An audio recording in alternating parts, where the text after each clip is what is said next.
Welcome back to Roy's Gaming, Streaming and Reviews. In this video I'm going to be talking about my experience with using lossless scaling that you can get from the Steam store. Here's a quick list of my PC components. At the beginning of the testing I was actually using the MSI B450 Gaming Plus Max motherboard. I'm also using the Ryzen 9 5900X with RTX 2070 Super for rendering and RTX 2070 for frame generation. Also running the games on a mechanical hard drive, as well as using a 4K TV running at 60 Hz. Now, on the MSI B450 Gaming Pro Max motherboard, the top PCIe slot is running at 3.0 x 16, and the bottom PCIe GPU slot is running at 2.0 x 4, which is dramatically slower. So basically, and the obvious choice is to put the stronger GPU in the top slot and the frame generating GPU in the bottom slot. The issue in my case was that my RTX 2070 Super is a 3-slot card and the RTX 2070 is a 2-slot card. And when they were installed into the motherboard, it left very little airflow for the Super. Looked good though. These were my initial lossless scaling settings that I got either from another YouTube video or Gemini, where the frame generation type was set to LGFG 3.1, mode was adaptive, target at 60 frames per second. At that time, I hadn't done so much research, and I left the flow scale at 100%. There are better explanations, but basically, if you're running a low mid-range GPU, set between 50 to 60, and see what works best for you. Performance on. Capture at this time was on DXGI, and the Q target 2. With scaling, the type was LS1. The sharpness was set about a third from the left. Performance on. Mode was auto and aspect ratio. I don't think I changed anything else. Last thing is, in the GPU and display section, make sure to set your preferred GPU to the one you want to use to do the frame generation. In my case, the 2070, not the Super. I know it sounds weird, but you also put the video cable into the GPU that is frame generating. So in this setup, it's plugged into the 2070, not the 2070 Super. Because the order goes from the base frames from your primary stronger GPU to the secondary weaker GPU to the monitor. Again, this was just an initial setup. Later in the video, I have better, more stable settings that I'll put timestamps to, so you can skip ahead if you want. Here you can see that my target is to play Star Wars Jedi Survivor at 4K.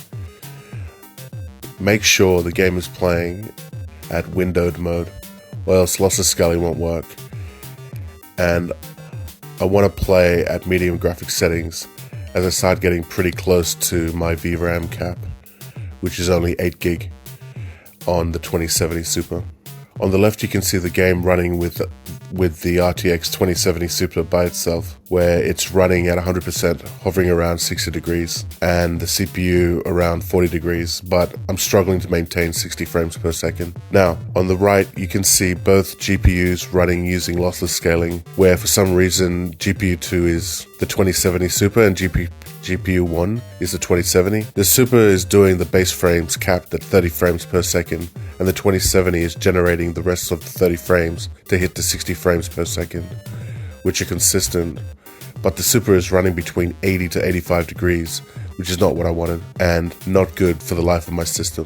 I was using a pretty aggressive fan curve through Afterburner, trying to keep the 2070 under the Super as cool as possible to help with the Super's thermals. I even tried a fan, just to see if it would make any difference. It didn't. This is going back to the single 2070 on its own, And again, you can see how it just can't maintain a smooth 60 frames per second and it's maxing out. I know I'm pretty shit at this, but baby steps.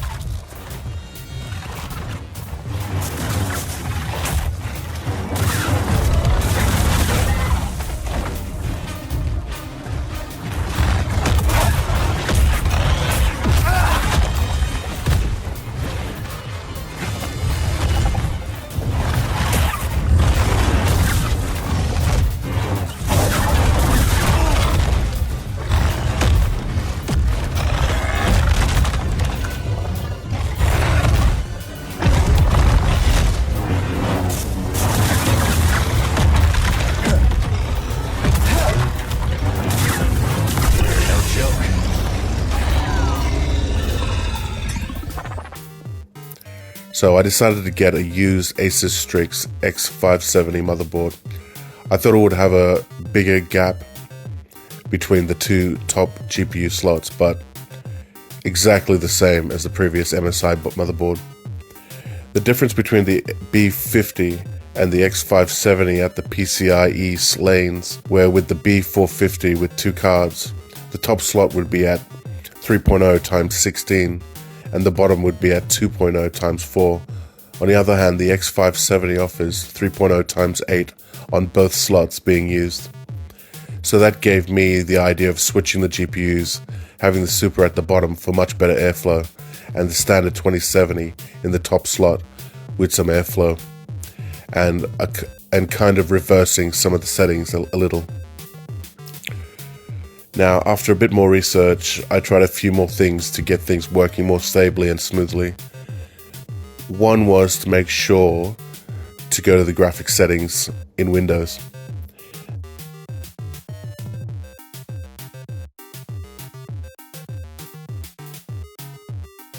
Then under the advanced graphics settings, set the default high performance GPU as your main GPU, in my case the 2070 Super. Then scroll down to the game application. In this case, I'm using Borderlands 2. Go to the GPU preference and select your main high performance GPU. Again, in my case, the 2070 Super. Now, open up RiverTuner Statistics Server. It should be in the bottom corner with all the other small apps running in the background. Click the one that looks like a monitor next to MSI Afterburner. Click that and then go to RTSS and then you'll find frame rate limit. Set that to 30. The key is making sure you have a solid 30 frames per second as your base rate. Then my settings on Lossless Scaling will just be multiplying it by 2, giving me a solid stable 60 frames per second without any need for scaling, which I'll show shortly. After that, open up Lossless Scaling. Create a new profile if you want, name it something.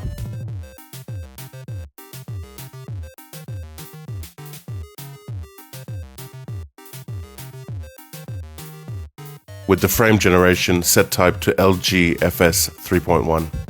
Mode to fixed. Multiplier to 2, which will double the base rate to 60 frames per second. Set the flow scale to 60. And performance on. With Capture API is at DXGI and set QTarget to 1. For the life of me, I can't remember what QTarget is all about. Anyway, next, scaling. Nothing is touched here. Type is off, mode is left at auto, and aspect ratio. The last thing is GPU and display. Again, make sure that your preferred GPU to do the frame generation is selected here. In my case, the weaker 2070. Using my slightly stronger 2070 Super for the actual base frame rate.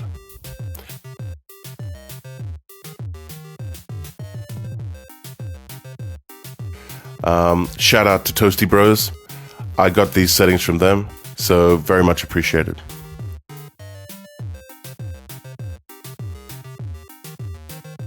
So remember, while you're playing the game in windowed mode, Alt-Tab back to Lossless Scaling and click the Scale button, and you'll have 5 seconds to tab back into the game. And you know when it's working when you see the lossless scaling overlay in the top left corner. You can see my graphic settings, resolutions at 3840 by 2160, windowed mode is at windowed, graphics quality is at medium, and FSR, AMD Fidelity FX Super Resolution 2 is at ultra performance. DLSS 3 upscaler is disabled.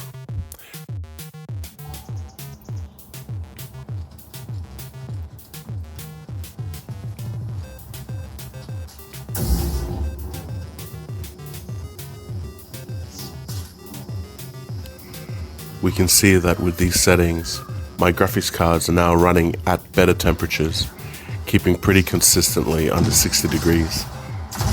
The CPU is hovering just over 60 degrees, but I guess it's expected with just warm air going through the AIO radiator that's being sent from the GPUs. Frames are also solid, not dropping from the 30 base frame rate from the 2070 Super, and the 2070 generating the rest to hit the concrete 60 frames per second.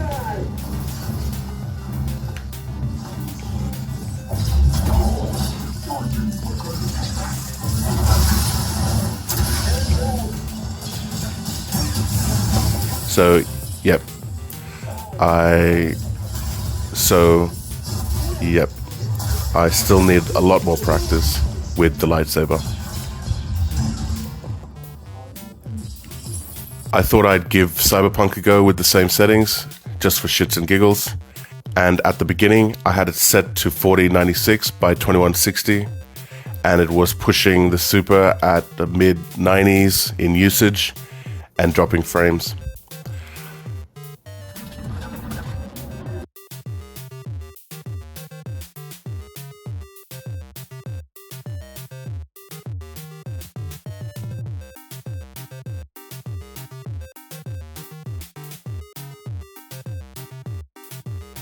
It had been so long since I played Cyberpunk that I'd forgotten how to unholster my weapon. Whoops. Then I changed the resolution to 3840 by 2160, and this dropped the Super's usage to the mid-70s and 80s with a more consistent 60 frames per second. I'm not one for tweaking and messing around too much with things, and I'm pretty sure I'm not the only one. So with the settings with lossless scaling, RTS, the Windows graphics settings, and finally a few things in-game, it's not too tricky and pretty basic, and hopefully this will work with other people in my case scenario. A lot of videos and tutorials that I've watched were using fairly powerful GPUs, which really didn't need lossless scaling. But again, they were usually aiming for 120 to 144 frames per second. I wasn't able to find much on my usage case using a 2070 Super and a 2070 non-Super. And in one of the videos even said that lossless scaling would only work from RTX 3000 series and up.